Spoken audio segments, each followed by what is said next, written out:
À Visé, en province de Liège, 18 résidents d'une maison de repos ont été testés positifs alors qu'ils avaient été vaccinés.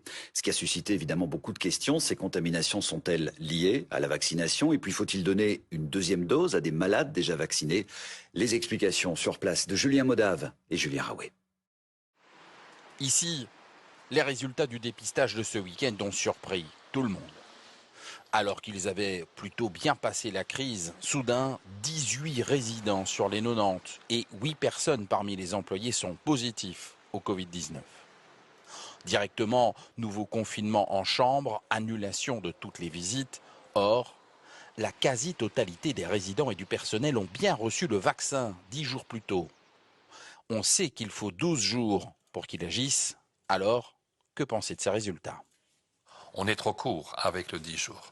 Ceci étant, il restera intéressant de voir si les personnes ainsi vaccinées, mais malgré tout porteuses du virus 10 jours plus tard, développent une infection. Ce n'est pas la première fois que des personnes sont décelées positives malgré le vaccin. Elles font rarement une infection sévère, mais leur sort sera examiné de très près par la maison de repos. Ça ne doit pas être très agréable de travailler dans ce type de conditions, sachant qu'on peut transmettre éventuellement, qu'on peut recevoir aussi la maladie. Je pense qu'il doit y avoir de l'inquiétude, de la peur au ventre, et ça, on essaie de le prendre en considération au maximum au niveau de l'autorité politique et de la ligne hiérarchique. L'autre question est de savoir si les personnes contaminées doivent ou non recevoir leur deuxième dose. Sollicité, l'AVIC estime qu'il faut rester prudent. La deuxième dose de vaccin sera administrée à toutes celles et ceux qui sont négatifs.